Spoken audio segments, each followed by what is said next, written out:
Tristan wants to get his hands wet. Right there. That's alright, I'm gonna worry about it. But I think the train's leaving. Oh yeah. Pretty soon. It looks like it's full anyway.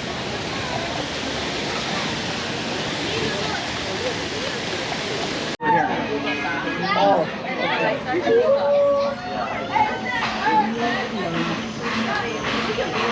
They're prompt, I'll tell you that. It's 1:42. Yeah. I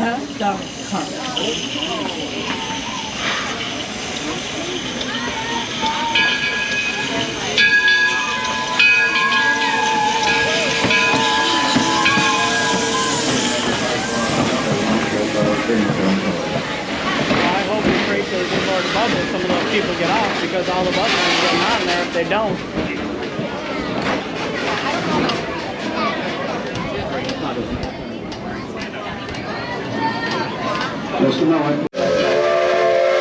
Here we go.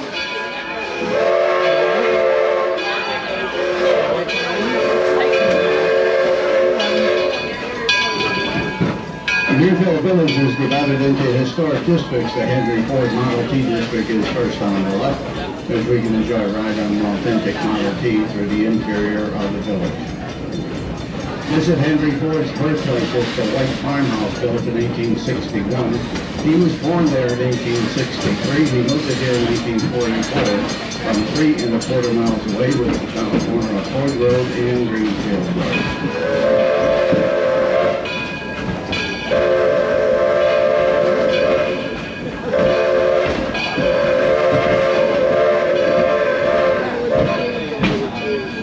Main Street District is where the Red Cars Home and Cycle Shops are. They're authentic buildings coming to us from Dayton, Ohio, built in the 1870s. To learn about the beginning of aviation there, visit Mrs. Cohen's Millinery Shop in downtown Detroit, built about 1860. House that he grew up Next in. to her is the H.J. Hines Building, built in 1835 in Sharpsburg, Pennsylvania. And Sir John Bennett Sweet Shop in London, England, on Main Street. Behind the Ford Motor Company to the left is the Rolling Hospital Model T line.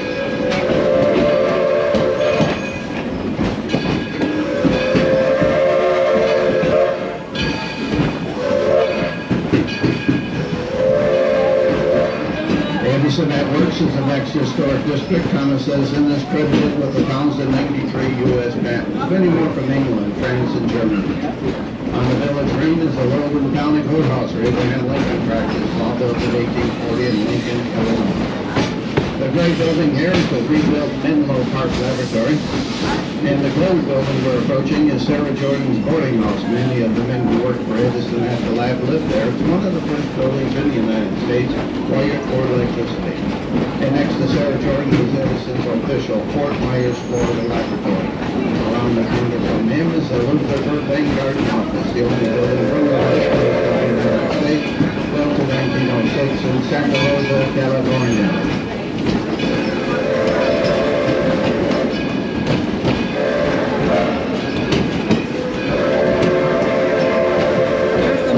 That's what you get to run The around in. 1832 actually covered bridge comes to us from southwest Pennsylvania. This is the entranceway in the Forges and Barnes district. Here you can visit historic homes such as Noah Wexler's 1823 home from New Haven, Connecticut. Robert Frost's home, the Maddox farmhouse, the Hermitage slave forge, the Guppy's cabin, all up on Maple Lane. And up the sidewalk to the right, the sandstone complex is the Cotswold Cottage, built in 1619 in Chatsworth County, England. We'll be stopping here. This is Susquehanna Station. A 4-minute stop. If you choose to get off here, the train will be back around in about 30 minutes. Remain seated, please. Wait for the whistle from the engineer. Well, there's a guy with his big wagon over there, honey. Yep. He's made it this far pulling that thing. I put a motor on that damn thing. The fastest over at the other side of the museum. Well, we're on our way now to Smiths Creek Depot at the far north end of Greenfield Village. It's at the top of the map. The white building here is the Susquehanna Plantation. Built in the very early 1800s, comes to us from St. Mary's County, Maryland, on the Patuxent River. Over 700 acres of tobacco, wheat, and corn. The rust-colored building is the oldest American-made building in Greenfield Village, dating to the early 1600s, the Plimpton House, where Mr. and Mrs. Plimpton raised 7 children in that small building in South Sudbury, Massachusetts. The Windmill is the Ferris windmill, considered the oldest in the United States, built in 1640 on Cape Cod. It was a gift to Henry Ford by his National Dealer Association in 1936. The dark gray building next to us, the jagged farmhouse, dating to 1754 from Andover, Connecticut.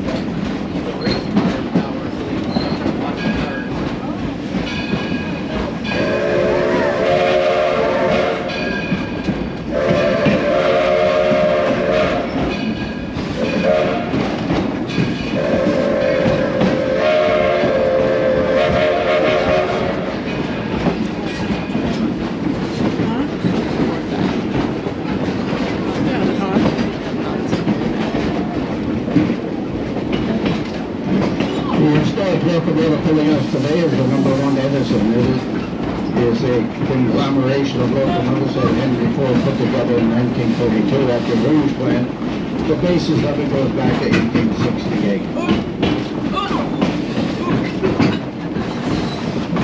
The 8-foot serpentine wall on the right side was built in 1952. It separates Greenfield Village from the Ford test track, where cars and trucks were tested before production.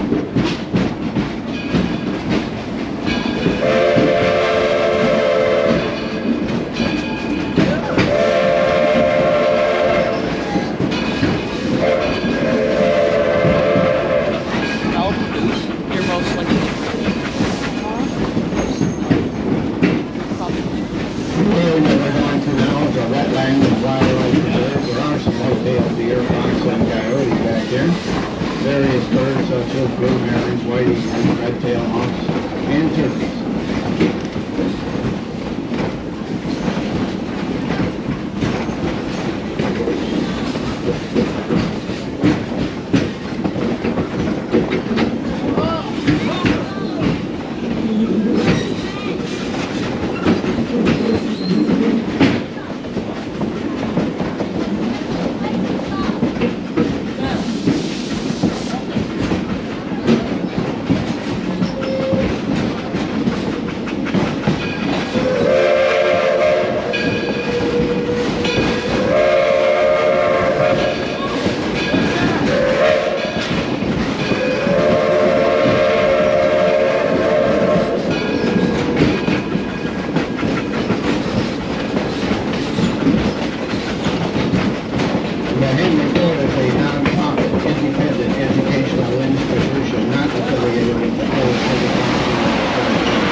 Heck yeah, there is.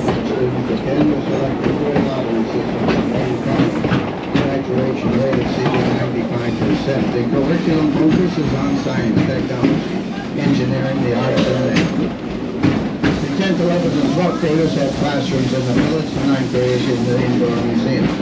When Henry Ford opened Greenfield Village in 1929, he wanted to convey the inspiration of the American genius to the students. With Henry Ford, it was students first. He could be seen with them in the classrooms and on field. This is the school. He wanted to inspire them to America's tradition of ingenuity, research, and innovation.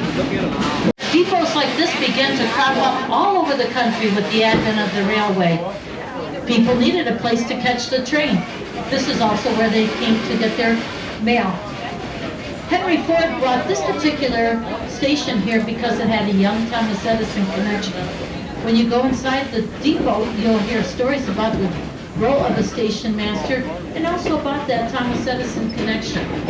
Across the street is the Edison Illuminating power plant where young Henry Ford got one of his first jobs as a steam engineer. Across the street we have the new building that we've got. It's the Detroit Central Market, built in 1861. We have a presenter there that'll tell you about the history of the building and also what the future holds for its use here at Greenfield Village. And then we have the Detroit, Toledo, Milwaukee Roundhouse that was built in 1884 from Marshall, Michigan. In front of it is the Pierre Marquette Turntable built in 1901. It is the way that we get our rolling stock and locomotives in and out of the Roundhouse.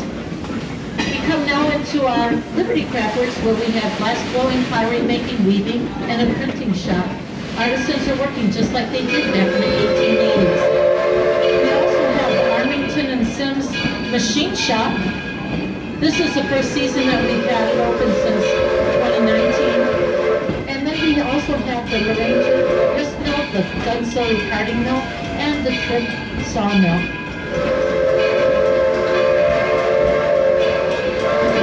We are now entering into our 7th and final district, and that is our working farms. Here you can enjoy the sights, sounds, and smells of a real working farm. Our staff dressed in period clothing like that of 1885 are carrying instruments, using the same tools they would have been used. The farmhouse that you see up ahead is the home of Harvey Firestone. He was born in 1828 in Indiana, Ohio. He's the person who supplied Henry Ford with tires for the Model T cars. Over to the left, you'll see some winter wheat that's looking almost ready for harvesting. And on the other side of that is some corn that's beginning to grow tall. If you have small children, I highly recommend a trip over to the Firestone barn and see some of our newly arrivals. We had baby lambs born in April and May. Look at all the geese We are out there now in the middle coming of the into field. the Firestone Station. Please See 'em? see it? The engineer is going to set a brake and give us the sound of a single whistle that lets us know it's safe to come off the train. You'll exit to your right side at the station, and we're only here for 8 minutes. Looking over to your left, you'll see some of our merino sheep. Those are the type of sheep that would have been present on the farm back in that 1880s time. They have wrinkly skin, which means they provide us with more wool. They got fresh head. Once again, wait for the whistle before you stand.